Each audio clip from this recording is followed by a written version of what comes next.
Seorang sopir asal Jakarta tewas mengenaskan saat truk yang dikendarainya menabrak tembok rumah warga di Banyumas, Jawa Tengah, Jumat malam. Kondisi korban terjepit badan truk cukup lama sehingga proses evakuasi berlangsung dramatis. Yang driver backup. Tim rescue unit siaga SAR Banyumas mengevakuasi korban yang terjepit bodi kendaraan. Kondisi korban yang sulit membuat proses evakuasi berjalan cukup memakan waktu. Di kantor tuh langsung senam. Beberapa tim SAR yang berusaha mengevakuasi korban akhirnya bisa mengeluarkan korban dari dalam truk. Langsung baikkan aja. Kronologi truk bermuatan makanan dari Jakarta menuju Jogja di Tanjakan Muria, Kemeranjen, Banyumas mengalami remblong dan truk menabrak dinding tembok dan satu orang terjepit. Kasus kecelakaan ini masih ditangani aparat kepolisian Satlantas Polresta Banyumas untuk dilakukan penyelidikan penyebab pasti terjadinya kecelakaan ini. Dari Purwokerto, Jawa Tengah, Saladin Ayubi, iNews melaporkan.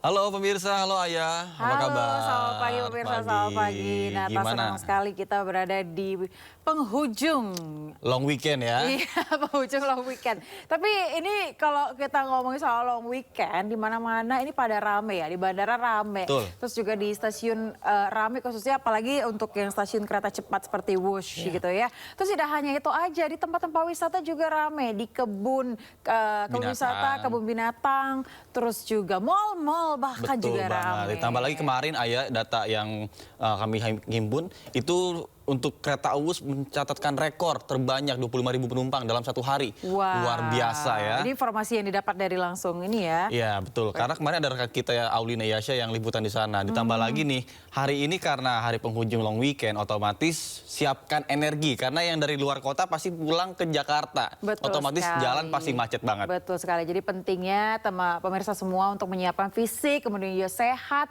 dan juga pastinya waktu dan juga biaya. Buat yang menggunakan transportasi pribadi, begitu ya, seperti mobil dan juga motor, sebelum berangkat mungkin berpergian jauh, diperiksa dulu Kendaraannya ya, kesehatannya, dari bannya, apakah remnya. bensinnya juga cukup, dan lain-lain sebagainya. Gitu ya. Dan pasti harus hati-hati di jalan ya. Betul. Dan kita pun akan membahasnya lengkap dalam program Sindo Today. Program yang akan menghadirkan informasi-informasi terhangat hari ini bersama saya, Nata Arman. Dan saya Ayah Nufus, pemirsa. Dan kita akan mulai seluruh rangkaian Sindo Today hari ini. Redaksi kami telah menyiapkan 3 berita pilihan. Ini dia.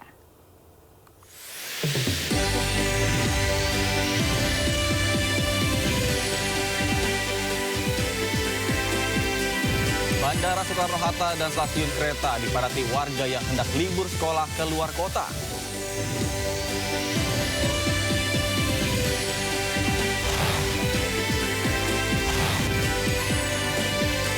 Mantan Mendikbudristek Nadiem Makarim dicegah berpergian ke luar negeri terkait kasus dugaan kasus korupsi pengadaan laptop.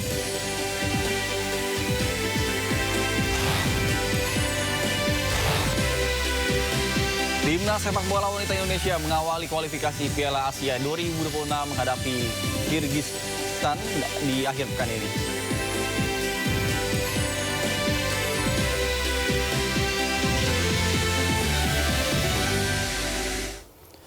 Pemirsa Sindo Today, kita awali dengan informasi ledakan tabung gas 3 kg memicu kebakaran hebat di sebuah rumah di Kembangan, Jakarta Barat. Ya, warga panik berhamburan keluar rumah, belasan unit mobil damkar pun dikerahkan.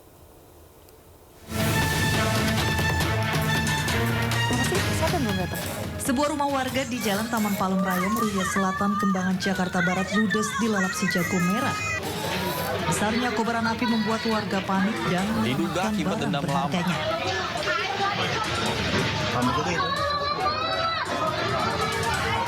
Petugas pemadam kebakaran yang tiba di lokasi pun langsung berjibaku memadamkan kobaran api. Diduga kobaran api berasal dari ledakan gas pada tabung berukuran 3 kg. Satu rumah habis. Atas doang yang habis, yang bawah tidak. Korban meledak langsung merambat ke atas. Oke, ada korban bang? Alhamdulillah tidak. Kobaran api berhasil dipadamkan setelah 12 unit mobil pemadam kebakaran Jakarta diterjunkan ke lokasi. Kasus kebakaran ini ditangani Polsek Kembangan, Jakarta Barat. Dari Jakarta, Miftahul Gani, Ainus melaporkan. Akibat dendam lama, 2 kelompok pemuda di Belawan, Medan kembali terlibat tawuran. Akibatnya pemirsa, seorang pemuda tewas terkena anak panah. Sementara itu di Makassar, Sulawesi Selatan, polisi meringkus sejumlah remaja lantaran diduga terlibat tawuran.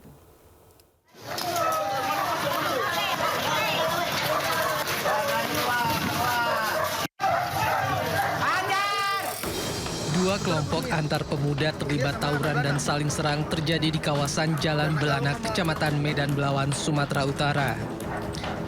Aksi saling serang menggunakan batu, botol kaca, senjata tajam hingga panah beracun tak terhindarkan. Diduga penyebab tawuran akibat dendam lama yang tidak terselesaikan. Akibatnya 1 orang pemuda tewas terkena anak panah. Sementara itu warga yang takut menjadi korban mengungsi ke tempat yang lebih aman. Selain rumah warga rusak, beberapa warga juga terluka akibat imbas dari 2 kelompok pemuda terlibat tawuran saling lempar. Hancur, dobrak, dijebol, dilempar pakai mercun, SOS, batu, botol kaca, molotov segala macam. Iya. Apa harapannya? Tolonglah Pak Bobi, Pak Gubernur, tolong bantu kami, tolong turun datang langsung ke Pajak Baru Belawan untuk menanggapi respon ketakutan kami ini, Pak. Tolong Pak. Kini puluhan petugas kepolisian dari Polres Pelabuhan Belawan masih terus berjaga di lokasi dan akan memanggil sejumlah saksi dari 2 kelompok pemuda yang terlibat tawuran untuk berdamai. Dari Medan, Sumatera Utara, Yuda Bahar, iNews melaporkan.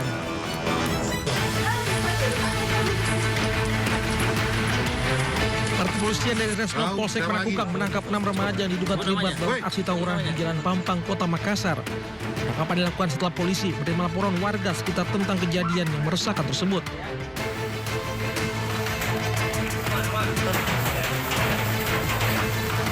Keenam remaja di bawah umur ini diamankan di lokasi berbeda, bahkan salah satu tersangka sempat mencoba kabur dengan cara melalui jendela.